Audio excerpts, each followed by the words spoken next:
Good morning, dear students. Today we are going to learn about Rajya Sabha. We have already learned about Lok Sabha and the total member of Lok Sabha members or who can be a member of Lok Sabha. Everything we have learned. And see Rajya Sabha, and we know that Rajya Sabha is the upper house of the Parliament, and see it can have up to 250 members. When we were learning about Lok Sabha, we have learned that the number of Lok Sabha members 545, and here see the Rajya Sabha members can have up to 250, and among this 250, 12 members are nominated by the President of India. Again, Rajya Sabha can have up to 250 members. Among these 250 members, 12 members are nominated by the President of India. And see, at present, the Rajya Sabha has 245 members and 12 nominated and 233 elected members are there. See again, among the 245 members, 12 members are nominated by the President and 233 are elected members. And the elected members of Lok Sabha represent the states and union territories.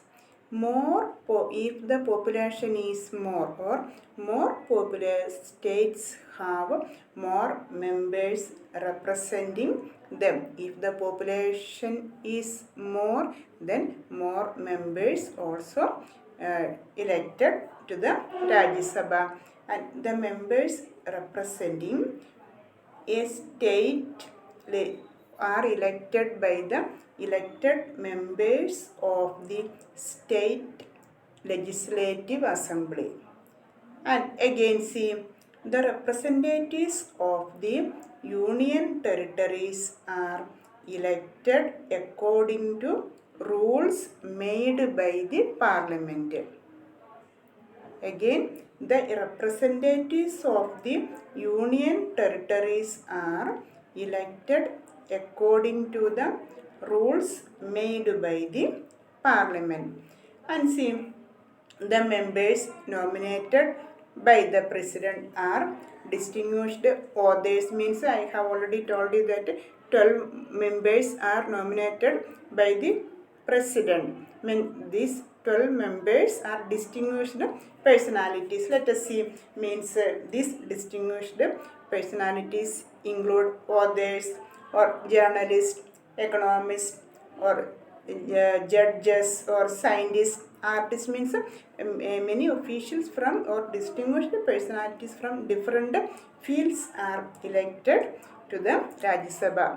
12 are nominated by the president, these distinguished personalities. And see again, the Rajya Sabha is not dissolved after its term. It is a permanent body, or Rajya Sabha is a permanent body. And when we were learning about Lok Sabha, we have learned that the Lok Sabha, the term of Lok Sabha is 5 years. After the 5 years, the Lok Sabha can be dissolved by the president. But the Rajya Sabha is not dissolved after a fixed term. It is a permanent body. The Rajya Sabha is a permanent body, and 1/3 of its members, or 1/3 of the Rajya Sabha members,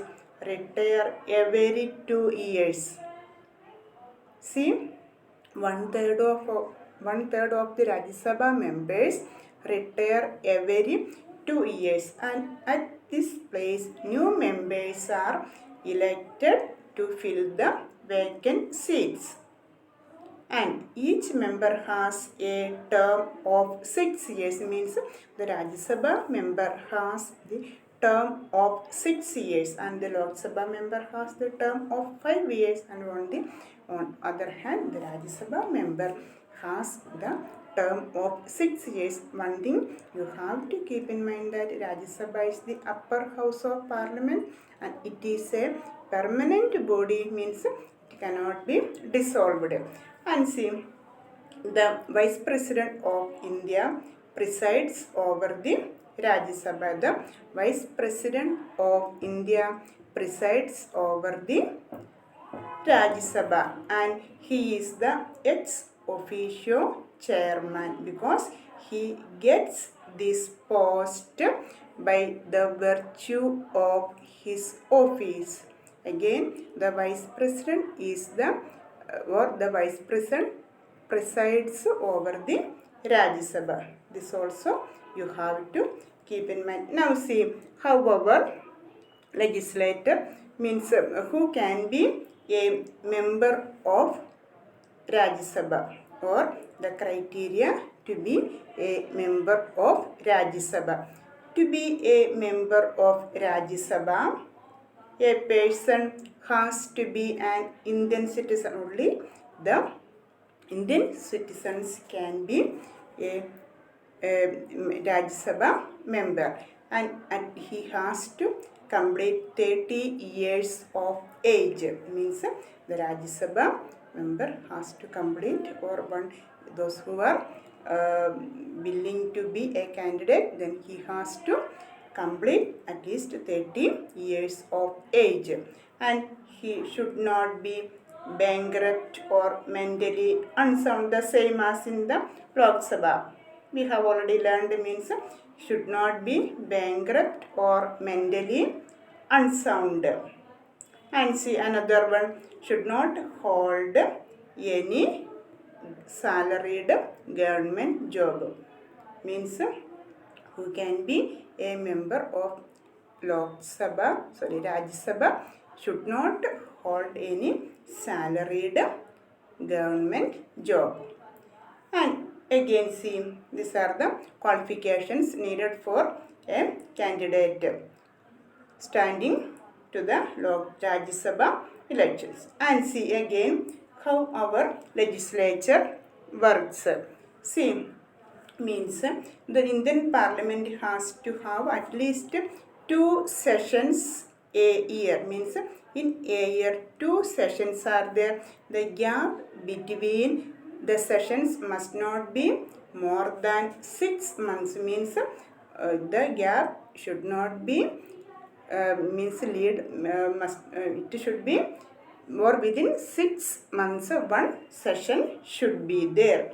And see, again see, the first hour of the every sitting of the parliament is known as the question hour. One question hour and the 0 hour. The first hour of every sitting of the parliament is known as the question hour. And during this period, what is happening in the question hour? During this question hour time, the ministers answer questions sent in advance by various MPs. What is the duty of the ministers during this question hour? They are answering the questions already sent by the MPs or various MPs or have already sent the questions, and their duty or ministers are answering the questions during the question hour. And see, another one more session, that is 0 hour. Then what is happening in the 0 hour? The time between the question hour and the beginning of the rest of the day's work is known as the 0 hour. And what is happening in this time period? The 0 hour is important because the debates over the issues of public interest are held during the 0 hour. Means whatever issues are there related with the public interest are held during the 0 hour. These are the, or this is the way how our legislature works, means in 2 sessions, the question hour and 0 hour. Okay, these are some of the things related with our Rajya Sabha and the qualifications needed for a candidates and how our legislature works, everything we have learned, and the remaining topic we can learn in the next class. Thank you all of you.